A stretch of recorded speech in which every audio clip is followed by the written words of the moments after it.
Good morning and welcome to a special edition of the LearningConnects live interviews, which the European Training Foundation is broadcasting live on YouTube, on LinkedIn, on Facebook, and thank you for being with us wherever you are. Today we have a flash edition of 30 minutes until 10:30 Central European Time with two special guests whom I'd like to welcome right now. Mrs. Stefania Giannini, UNESCO Assistant Director General for Education. Thank you for being with us, Mrs. Giannini.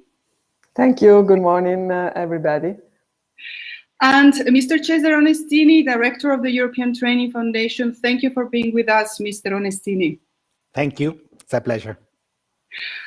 This morning, we have a very important question to answer, which is, can we build lifelong learning systems? Don't know if we will manage in the next minutes, which are ahead of us, but the reason why we are discussing with Mrs. Giannini and Mr. Onestini about this topic, it is because from the 21st to the 25th of June, there will be a very important online event organized jointly with UNESCO, which is entitled, indeed, Building Lifelong Learning Systems, Skills for Green and Inclusive Societies in the Digital Era.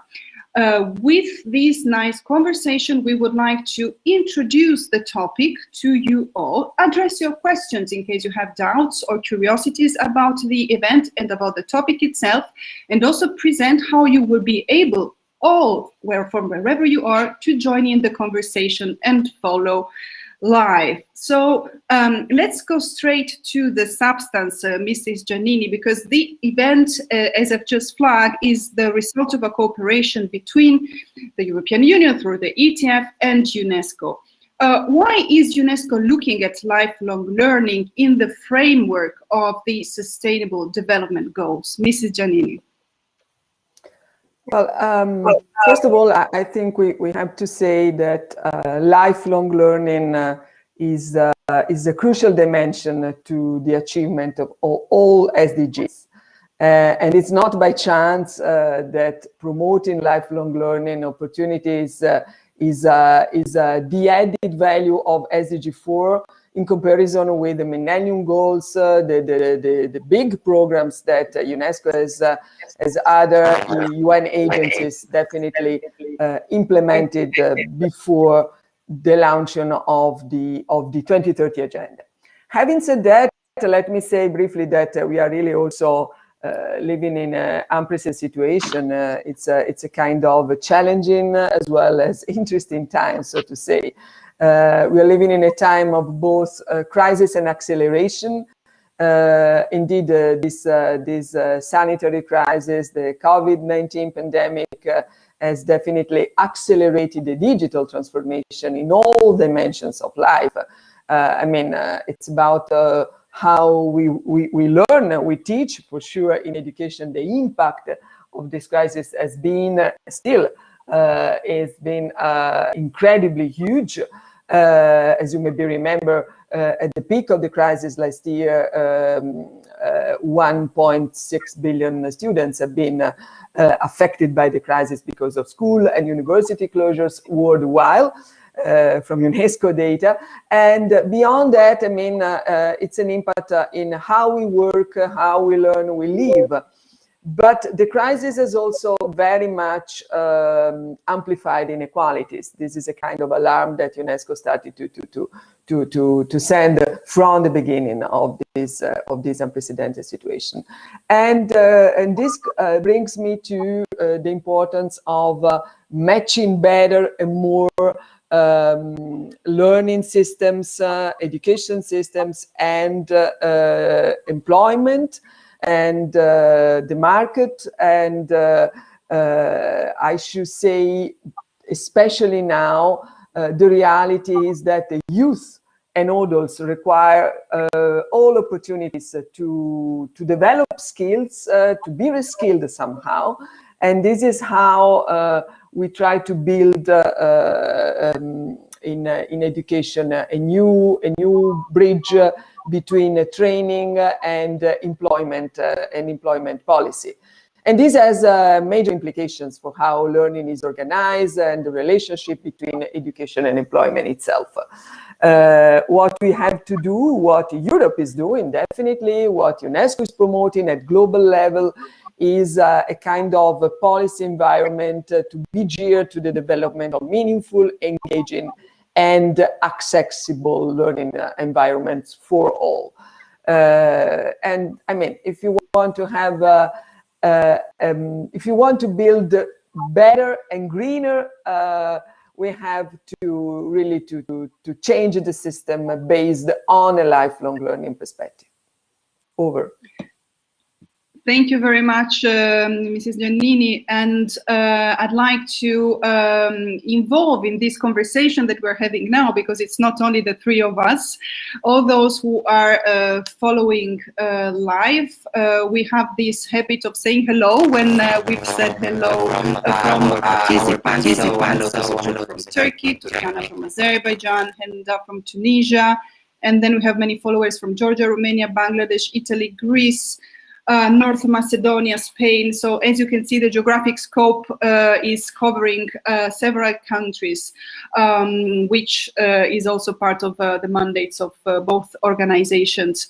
Mr. Onestini, following up on what Mrs. Giannini flagged while introducing the topic of lifelong learning and the relevance, why is it worth investing in building lifelong learning systems to the point of organizing a conference? What will happen and how will it contribute to improving for real education systems? As Ms. Giannini said, I hear some echo, is it okay? As Ms. Giannini said, it's a priority because we recognize that lifelong learning underpins the achievement of all the political goals that we have as international community and the SDGs. And the pandemic has done a number of things, most of them very detrimental, but has also made us realize that education and training are part of the frontline policies that we need to protect and preserve. It has brought back this understanding of the role of public policy, in the sense that there has been always a debate between what governments should do, public authorities, but then private sector, we need to bring them in, private-public partnerships, different actors. And I think with the pandemic, we have seen that public policy make a big difference. And we need to focus on this role. And that's why we thought that a conference on focusing on systemic responses to achieve these goals is very important, because what we have in front of us after the pandemic, and hopefully we are moving to the after pandemic, we have a once-in-a-lifetime opportunity to really rebuild, reconstruct, rethink some of the policies as we invest and as we bring together new policy responses. As you know, within the European Union, there is this strong reflection around the Next Generation Europe interventions, but broadly as well, the UN, UNESCO are promoting the same reflection with the wider membership, and the European Union, through its programs, is supporting this. Lifelong learning at the end is the glue that will allow us to achieve all the other policy goals, and that's where I think it's important to keep the focus. So with that in mind, we thought that we wanted to use this opportunity of still being in a virtual moment to have this week-long discussion where we bring together all the stakeholders that work with ETF, work under the policies of UNESCO. We will have stakeholders from all over the globe, mainly Europe, the neighborhood, and our partners. But we will have participation from different international organizations, and it will be like all being in the same car, looking at the same dashboard, and seeing, okay, are we seeing the same things? Are we going in the right direction? Asking each other this question and seeing what are the different answers reflecting the realities of different countries. And from the ETF side, we will bring the results of our 5th round of the Torino process, which is the process of monitoring and assessment that we have carried out in the past 2.5 years in all our partner countries. It has overlapped in part with the pandemic, so we have some initial results of what we have seen and what has been happening and what are the policy responses, and this will be a basis for the conversation on what needs to come next. Thank you very much, Mr. Onestini. And I kindly ask my colleague Michela, who is helping out with everything technically with this conversation, to put on the screen the link to know more about the conference, etf.europa.eu/skills for change, so that you all will be able to know how to join, because everything will be streamed live, and so you will be able to attend the conversations and be part of this. And I'd like to flag that on Thursday, 24th of June, there will be a high-level session which will see indeed the participation of Mrs. Giannini and Mr. Onestini, among other high-level speakers. Linking to what Mr. Onestini just said about the question, are we seeing the same things? Mrs. Giannini, what is the relevance of a cooperation between the EU and the UN in reaching Sustainable Development Goal number 4, which is about quality education for those who do not know or are not familiar among those who are following us? Well, I do believe that UNESCO and the European Union are somehow natural partners. It's about sharing the same values and having the same strategic objectives, especially in this special kind of new environment we are living within. And it's very much about joining now efforts to support countries in achieving the Sustainable Development Goals that are something like the most ambitious global plan we have to make this world, a just, peaceful, and safe environment. Of course, for us at UNESCO, within the 17 SDGs, I should say that SDG 4 is a bit the core of the action plan, is somehow the cross-cutting dimension which can be functional to achieve all the other 16. And that's why we share with the European Union, which is very much focusing on learning and lifelong learning, as I already mentioned before, the same commitment to quality education, skills development, gender equality, as well as data connectivity. Now we can say that one of the takeaways from this crisis is having digital transformation at the very core of the new education systems we have to build and to put in practice. Just to quote some of a few examples I can recall.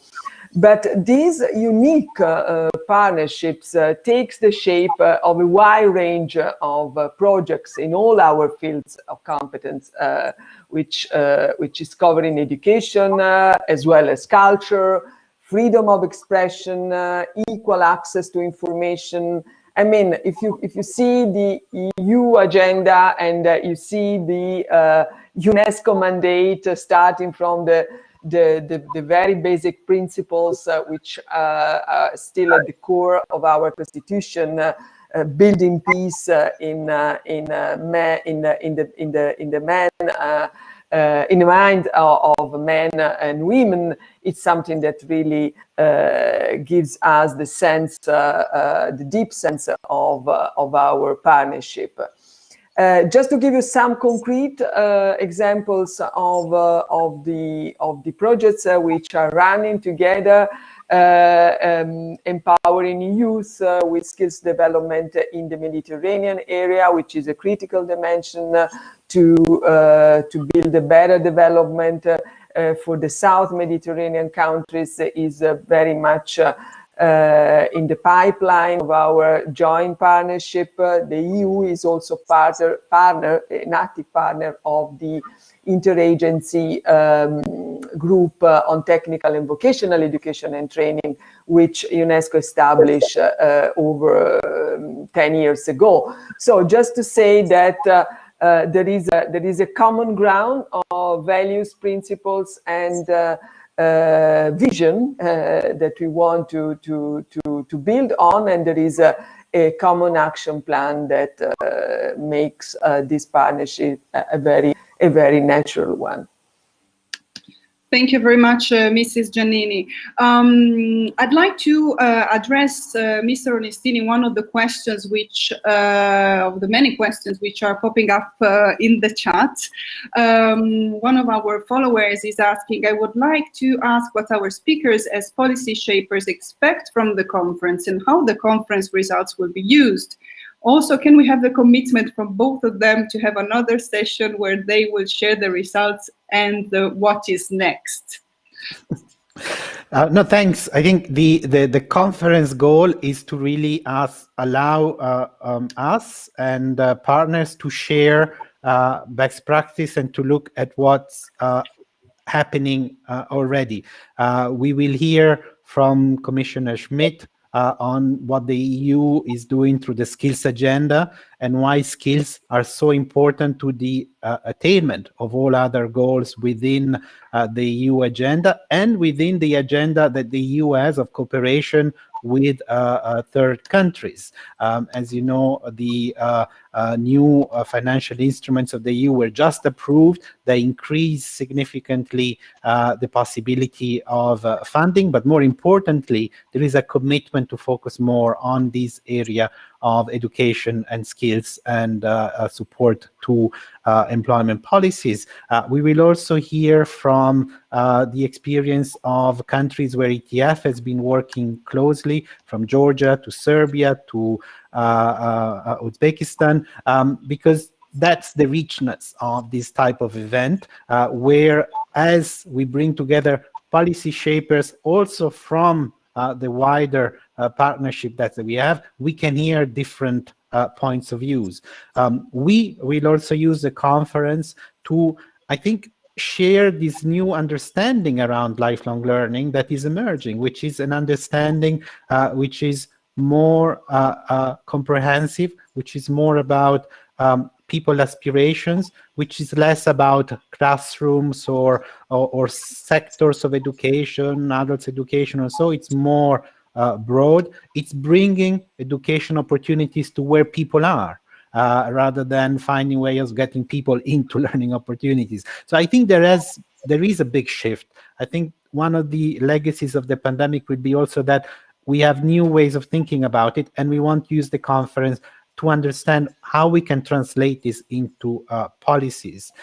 We'll also bring the experience of different networks that we support, but also of different international organizations that we partner with, both us and UNESCO, from UNICEF to the EBRD to the work that is being done in the ILO and the different other partners. So I think we want this richness. We will have also voices from the World Bank. So I think it's a unique opportunity really to look at this dimension of lifelong learning from different angles. And we are very happy that we will have also Minister Bianchi from Italy as G20, bringing that message of commitment from the G20 and looking forward to the G20 initiative for a joint education and labor ministerial meeting later on in the year.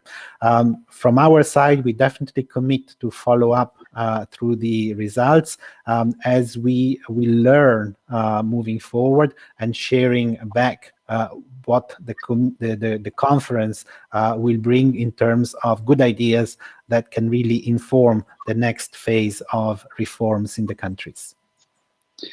Thank you very much, Mr. Onestini. We are 4 minutes from the end of this conversation, so I'd like to take one last question and then wrap up with all the useful resources for all of you to join the conversation. Cesare, Mr. Onestini just flagged that we'll be exploring the different dimensions of lifelong learning. Mrs. Giannini, one of our followers is asking how important is it to focus on social and civic competencies within lifelong learning? Because we flagged green skills, we flagged digital skills. What about social and civic competencies in this phase of the world, I would say?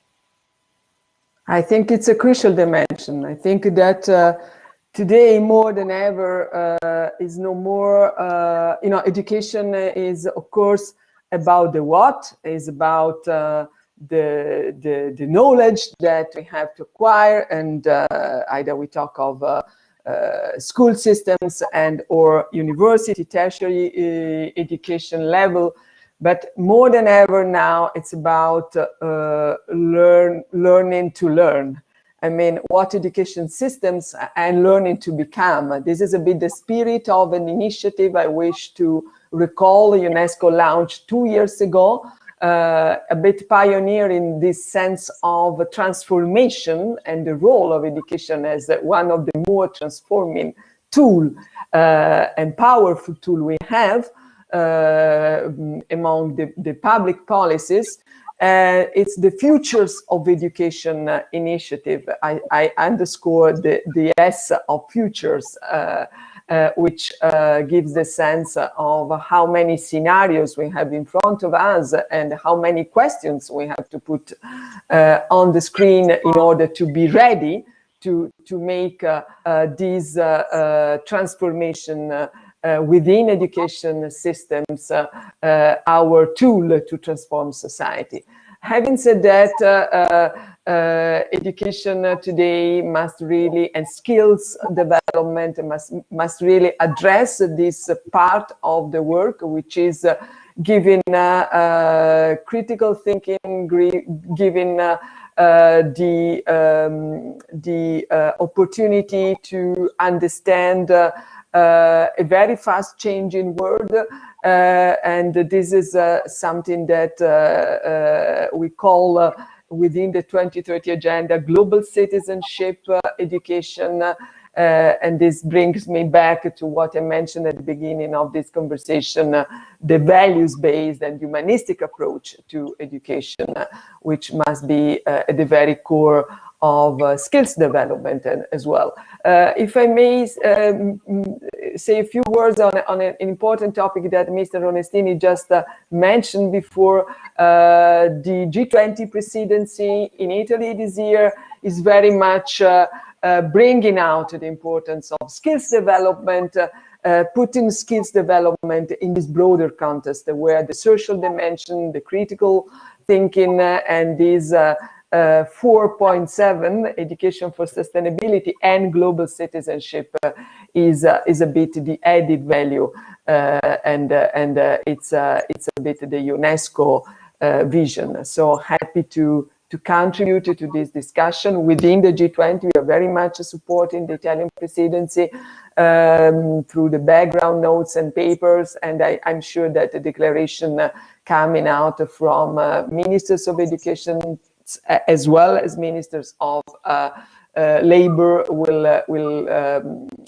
make global leaders to do a step forward. Thank you very much, Mrs. Giannini. We are now at the end of this flash edition of LearningConnects, which had the impossible aim of answering in 30 minutes the question, can we build lifelong learning systems? Because the conversation will continue in a few days from now, from the 21st till the 25th of June, at the upcoming online event organized jointly by the ETF and UNESCO, Building Lifelong Learning Systems, Skills for Green and Inclusive Societies in the Digital Era. I recall that each and every one of you can join in. You just need to go on the link which will appear now both in the chat and on the top of this screen, and you will be able to access all the links to follow the conversations. I remind that this event is organized with the collaboration of EBRD, ILO, and UNICEF. And I very much welcome all of you for having been participating in this conversation and having shared your question. And thanks a million to my distinguished guest speakers, Mrs. Stefania Giannini, UNESCO Assistant Director General for Education. Thank you for having been with us. Thank you for having me. And thanks a lot to Mr. Cesare Destini, Director of the European Training Foundation. Thanks a lot for having attended this conversation. Thank you, and do join us for the big conference in a few days. Exactly. So see you on the 21st of June. We'll be waiting for you. Thank you very much and have a very nice day. Bye-bye. Bye-bye. Bye-bye.